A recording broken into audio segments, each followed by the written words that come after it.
Le SICABEL, syndicat des fabricants de câbles électriques, a réalisé en décembre 2010 des essais comparatifs de feux réels au centre de formation du SDIS 77 qui a mis à disposition ses installations et ses sapeurs-pompiers.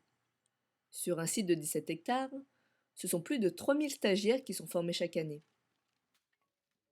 Le SDIS est une organisation départementale dont les 3 missions essentielles sont la lutte contre l'incendie, le secours à la personne et la protection des biens et de l'environnement. Le SICABEL, le SDIS et le LCPP ont mis en commun leur expertise et leurs moyens pour mener à bien ce projet.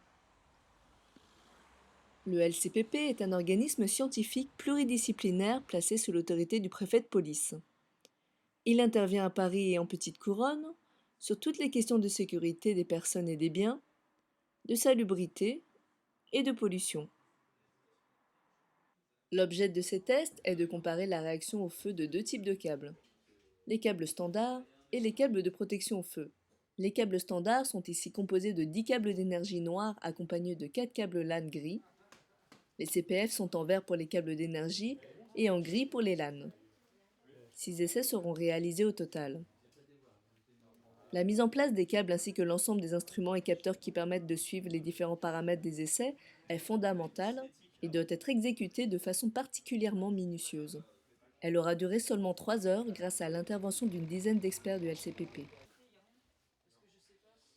Tous les instruments de mesure présents dans le caisson sont reliés à un véhicule laboratoire appelé PC Mesure. La plupart des informations sont enregistrées et accessibles en direct pour constater et suivre en temps réel l'évolution des tests. Les tronçons de câbles de 4 mètres environ sont installés sur des chemins de câbles métalliques de type fil en équerre.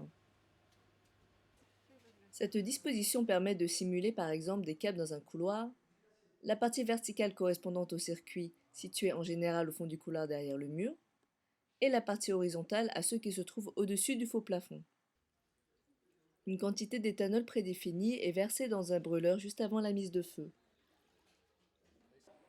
Nous procédons maintenant au test comparatif de comportement au feu des deux types de câbles qui sont les câbles standards et les câbles de protection au feu.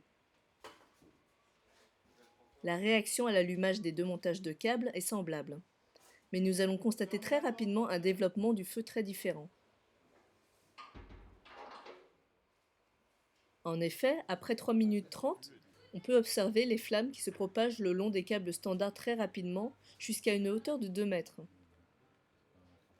Du côté des câbles de protection au feu, le développement des flammes est bien plus lent.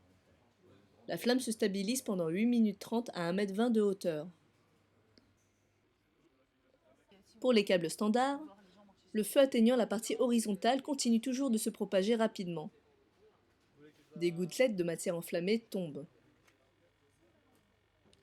Au même moment, l'air se charge de gaz irritants et devient de plus en plus opaque jusqu'à remplir la totalité du caisson de fumée qui s'échappe par les exutoires. Il est impossible de rester à proximité. La température maximale atteinte à 2,20 m de haut est de plus de 400 degrés pour les câbles standards et de 80 degrés pour les CPF. Force est de constater que la flamme de l'essai des câbles CPF s'est quasiment éteinte et que seul le bac rempli d'éthanol continue à brûler. L'essai est volontairement interrompu à 15 minutes. Il n'y a pas eu propagation de feu et peu de fumée opaque irritante. Pour les câbles standards, l'essai est arrêté à 20 minutes. On observe une combustion complète des matériaux thermoplastiques sur toute la hauteur et de 2/3 sur la longueur. Il ne reste que le cuivre des conducteurs. Les informations collectées par l'ensemble des instruments de mesure ont permis d'établir un rapport très documenté.